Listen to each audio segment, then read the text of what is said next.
বন্ধুরা কেমন আছেন? আজকে আমরা খুব তাড়াতাড়ি পৌঁছে গেছি পরমার্থ নিকেতনে।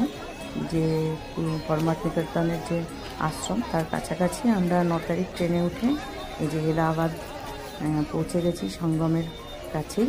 এটা হলো 41 নম্বর ঘাট, 23 নম্বর সেক্টর, যমুনার তীরে। এটা হলো পরমার্থ নিকেতন পুষ্পাশ্রমের উল্টো দিকে এদেরই শিবির। তা দেখতে পাচ্ছেন মানুষের কী চিৎকার চেঁচামেচি, তাদের যে জোশ, আমরাও কুম্ভে এসে খুব ভালো লাগছে। তো আমরা একদম যে পরমার্থ নিকেতনের শিবিরের সামনে চলে এসেছি এবং আমাকে অনেকে অনুরোধ করেছিলেন যে যেখানে থেকেছি তার দেখাতে, তা সেটা দেখাচ্ছি। এখানে আমরা ছিলাম খুব সুসজ্জিত এবং গুছানো একটা জায়গায় আমরা ছিলাম, যে জায়গাটার কথা আমি এখনও সত্যিকারে ভুলতে পারিনি। তাও কোটি কোটি মানুষ মেলায় এসেছেন, তার মধ্যে হাজার হাজার মানুষ এখানে থেকেছেন। এখানে কিন্তু বহু বিশিষ্ট ব্যক্তিরা, সে ফিল্ম অভিনেতা অভিনেত্রী হোক, সাধু সন্তরা হোক, সেলিব্রিটিরা হোক, আরও নানা ক্ষেত্রে তারা এসেছে। তা দেখুন, আমরা তো পেছন দিয়ে যে ঢুকে, যেটা পেছনের রাস্তা, এখান দিয়ে ঢুকে সারি সারি দেখুন কটেজের মতন। আর ওই দিকে দেখুন দেখা যাচ্ছে ওটা এলাহাবাদ ফোর্ট বা আকবর ফোর্ট বলা যায়। আর পাশে দেখুন ওই যে মন্দিরের চূড়াটা দেখা যাচ্ছে, ওটা কিন্তু মহাকামেশ্বর মন্দির বা শিব মন্দির। তো যাই হোক, যমুনার তীরে তো এই যে রাশি রাশি কটেজের মতন। আর ওই দেখুন যে আলোগুলো জ্বলছে, ওটা কিন্তু প্রায় 67,000 আর তার বেশি এই আলোগুলো দিয়ে পুরো মেলাটাকে সাজানো হয়েছে। এটা এইখানে না, অনেক মাইল জুড়ে জেলা ধরে বিস্তৃত এই আলো। হ্যাঁ, তো আমি এবার ভেতরটা দেখাচ্ছি আমাদের যে জায়গার। যে খুব সুন্দর একটা যে তাঁবুগুলো যেন ব্যবস্থা করা, দেখে মনে হচ্ছে যে একটা ছোট গ্রাম। এই গ্রামগুলো খুব আর জায়গাটা খুব পরিষ্কার পরিচ্ছন্ন। আমি বিশ্বাসই করতে পারিনি যে কুম্ভ মেলায় এসে এরকম একটা আশ্রমের মতো জায়গায় থাকতে পারবো, যেটা কিনা 1.5 মাসের জন্য তৈরি হয়েছে। কোথাও মনে হচ্ছে না এটা ছিল না, এটা যেন মনে হচ্ছে বরাবর ছিল। পরিষ্কার পরিচ্ছন্ন, আলো, জল, লাইট, বাথরুম সব কিছু সুন্দর। দেখুন এই কটেজগুলো কীরকম সুন্দর, একটা তপবন সুলভ একটা ব্যবস্থা, এবং গায়ে সব জায়গায় যেন একটা সৌন্দর্যবোধ এবং ভারতীয়তা এর সঙ্গে চিত্রিত। এবং সামনেটা দেখুন বেশ গমের চারা ফেলা হয়েছে যাতে ধুলো না ওড়ে, অথচ মানুষ একটু জল ফেললো বা একটু যাই হোক, একটা সবুজের ছোঁয়া, নান্দনিকতার দিক থেকেও সুন্দর। আর গায়ে প্রত্যেকটার সেই মাটির দেয়ালে যেমন লেপন করা থাকে আলপনা, সেরকম যেন ভারতীয় যে মঙ্গল আলপনাগুলো আঁকাগুলো, সেগুলো সুন্দর রয়েছে। আমাদের দলবল, আমাদের গ্রুপ দাঁড়িয়ে আছে। আমরা এখনও কোন কটেজে, আমাদের কত নম্বর কটেজে থাকতে হবে সেটা এখনও বুঝতে পারছি না। কিন্তু দেখুন কি সুন্দর পদ্ম, খুব সহজ সহজ সরল আলপনা, অথচ তার যে নান্দনিকতা কত সুন্দর। সামনে আবার দড়িতে জামা কাপড় মেলার জায়গা আছে, যার যার জায়গায় সে মিলবে, কোনো অসুবিধা নেই। এবং এক একটা সার কটেজ, তার মধ্যে দিয়ে সুন্দর রাস্তা। তো আমরা ঘর পেয়ে গেছি, সেখানে আমরা যাচ্ছি। এরকমই একটি কটেজ। তো এইটা দেখুন, এইটা হলো আমাদের যে পুরো যে আশ্রম শিবিরটা, সেইটা বিরাট বড় জায়গা জুড়ে। তার মধ্যে মধ্যমণি হলো এই জায়গাটা। এখানে পূজা অর্চনা, নাম কীর্তন, যাগ যজ্ঞ, সন্ধ্যারতি, সমস্ত কিছু এখানেই হয়। সারাদিন ধরে নাম গান চলে। এবং দেখুন, আমি দেখাবো যে এই যে জায়গাটার মধ্যে একটা গ্রামীণ ব্যাপার আছে। আর এই যে দূরে মূর্তি দেখতে পাচ্ছেন, ওটা কিন্তু অযোধ্যার যে রামের যে মূর্তি, রাম মন্দিরে, তারই একটা হুবহু রেপ্লিকা এখানে তুলে ধরা আছে। আর সামনে ভালো করে দেখাচ্ছি, দেখুন এই যে সুন্দর করে দেখুন। আর দেখুন একদম ওই রকমই মূর্তিটা। আর সামনে আছে শিবলিঙ্গ, এখানে লোকে পুজো দিচ্ছেন, যে যার মতন ধূপ ধরিয়ে দিয়ে যাচ্ছেন, দক্ষিণা দিচ্ছেন।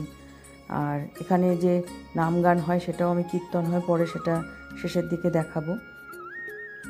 বহু মানুষ এখানে ছবি তুলছেন, নানা রকম যে দক্ষিণা যার যেরকম সেরকম দিচ্ছেন। একটা আটচালার মতন ব্যাপারটা যেন এখানে রাখা হয়েছে, মানে কোনো রকম বাহুল্য বোধ নেই, একটা গ্রামীণ ব্যাপার, তার সঙ্গে পরম একটা একটা ভক্তি, সৌন্দর্যবোধ সব কিছু আছে।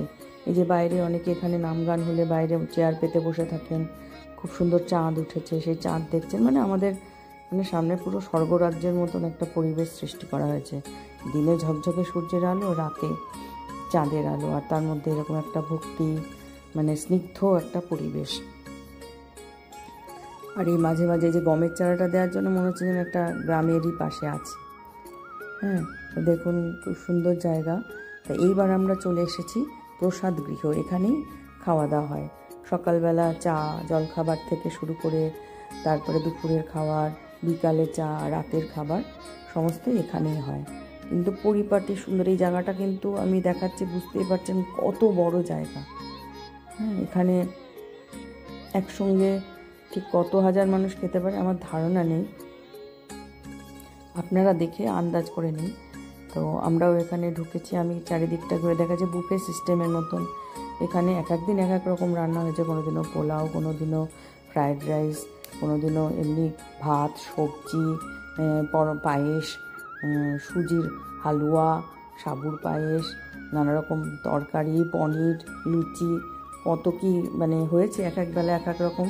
এবারে দেখুন দূরে এই যে উল্টো দিকে বেসিনে এখানে জল, মানে হাত ধুয়ে সাবান টাবান রাখা আছে। আমরা ঢুকছি, যার জন্য ভেতরে কোনো জলের ব্যাপার নেই, বাইরেটা খুব খোলামেলাভাবে আমরা হাত ধুয়ে সবাই দেখুন বাইরে চটি খুলে আমরা ঢুকছি। আমি শুধু দেখাচ্ছি কীরকম মানে সুন্দর পরিবেশ, ঝকঝকে, এত হাজার হাজার মানুষ এখানে খাচ্ছেন প্রতিদিন 4 বেলা, কিন্তু খুব নিপাট পরিপাটি ব্যবস্থা। এখানে সুন্দর এই যে গান বাজছে, ভক্তিমূলক গান, এই যে নোংরা ফেলার ডাস্টবিন এবং থালা চামচ বাটি আলাদা আলাদা, এঁঠোর আলাদা রাখার জায়গা, এবং কোথাও কোনো সময় নোংরা পড়ে নেই। এবং রান্নাবান্নাও এদের খুব সুন্দর, এই যে পরিষ্কার পরিচ্ছন্নভাবে থালা বাটি গ্লাস সমস্ত রাখা হয়ে রয়েছে। হ্যাঁ, তো এখান থেকে সবাই যে যার মতন নিয়ে নিচ্ছেন,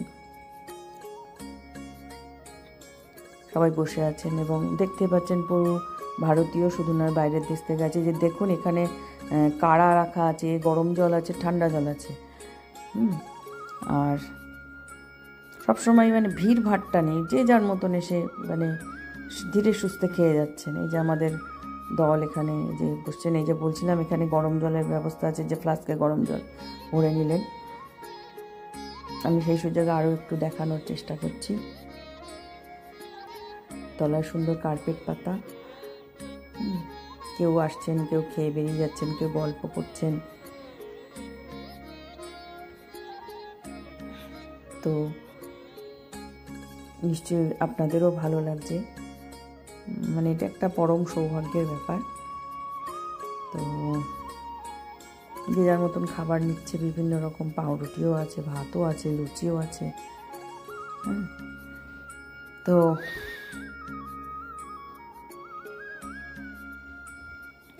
এই যে আমাদের দল, আমরা খেতে বসেছি, সব মহানন্দে আমরা এখানে খাচ্ছি,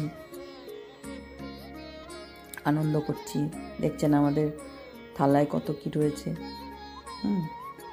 চাটনি, পায়েস, পাঁপড়, সব কিছুই এখানে, কোনোটাই ইয়ে নয়। এক এক বেলা এক এক রকম খাবার, মানে একদম তোফা বাড়ির পরিবেশ যেন সৃষ্টি করা হয়েছে। এখানে কুম্ভমেলাটাকে খুব সুন্দর আমরা উপভোগ করছি। ভাবতে পারেন গরম জল আছে, চায়ের কাড়া আছে, মানে চায়ের লিকার আছে, মানে কাড়া ওষুধ যদি আপনার ঠান্ডা লাগে গার্গেল করার জন্য গরম জল। আর এই জায়গাটা হলো মানে অডিটোরিয়ামের মতন। এই যে এখানটা এন্ট্রি, এই দিকটা, এই যে এই দিকটা হলো এই যে গেট দিয়ে আমরা থাকার জায়গায় ঢুকে যাব। আর তার পাশ দিয়ে চলুন একটু ঘুরে আসি, যে প্রদীপ আঁকা, একটু দেখুন এই দিকটা আবার অন্যরকমভাবে সাজানো। এই অডিটোরিয়াম আর থাকার জায়গার মধ্যে একটু গলি মতন জায়গা। এই যে এখানে মানে পদচিহ্ন, যে খড়ম চিহ্ন, এইখানে শঙ্খ, এখানে জপমালা, মানে ভারতীয় যে মঙ্গল চিহ্নগুলো, শ্রদ্ধার চিহ্নগুলো, প্রতীকগুলো রাখা হয়েছে। ওম চিহ্ন, তারপরে এই যে শিবের মাথার যে তিলক, সেইটা স্বস্তিক চিহ্ন, পদ্ম আঁকা, পতাকা, তারপরে এখানে দেখুন সবার একতাকে প্রার্থনা, আমরা যে যেখান থেকে আসি এক। আর এই দিকটা একটা রামায়ণের বা আরও মানে ভারতীয় পুরাণের ইয়েগুলোকে রাখা হয়েছে, যে বাল্মীকি বা ঋষিমুনি তাদের যে তপবন সুলভ জায়গাটাও তপবনের মতো করার চেষ্টা করা হয়েছে। এই যে এখানে দেখুন 3 দেবী, তার সঙ্গে আরও ভারতে তো উত্তর দক্ষিণ মিলিয়ে অনেক, যে গঙ্গে চ যমুনে চৈব গোদাবরী সরস্বতী নর্মদে সিন্ধু কাবেরী জলস্মিত সন্নিধি কুরু, অর্থাৎ উত্তর দক্ষিণের যে নদীগুলো, আর তার সঙ্গে গঙ্গা যমুনা সরস্বতী। তো এখানে সঙ্গম বুঝতেই পাচ্ছেন, এখানে এই 3 নদীর প্রতিমূর্তি হিসাবে তো রাখা হয়েছে এই দেবী মূর্তি।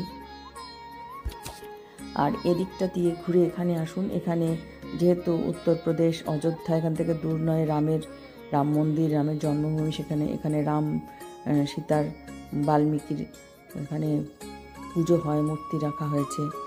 এখানে চারিদিকে ফুল দিয়ে সুসজ্জিত, খুব সুন্দর একটা পরিবেশ। আর এখানে ভগবান শিব প্রতিষ্ঠিত।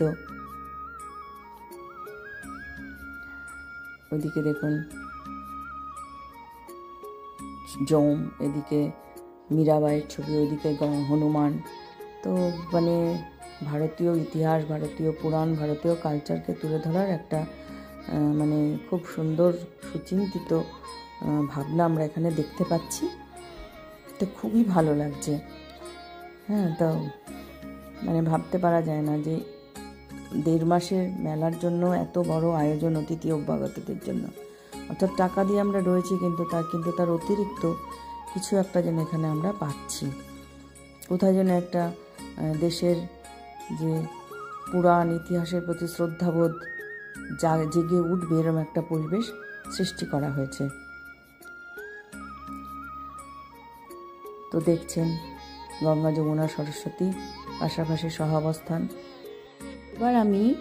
এইবার আমি আপনাদের নিয়ে যাব আমাদের অডিটোরিয়ামে, যেখানে বিভিন্ন অনুষ্ঠান হয়। 10,000 মানুষ শুয়েও ছিল এখানে। আমি আর বেশি কথা বলবো না, আপনারা বিভিন্ন অনুষ্ঠানে যে ডি শিবমণির অনুষ্ঠানটা আপনাদের সামনে আমি দেখাতে পারবো, সেটা আপনারা দেখুন আর আমার চ্যানেলের সঙ্গে থাকুন, উপভোগ করুন। বিদায়, দেখতে থাকুন।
এইটা মনে হয় এমনি সবার জন্য খুলে দিয়েছে জায়গাটা।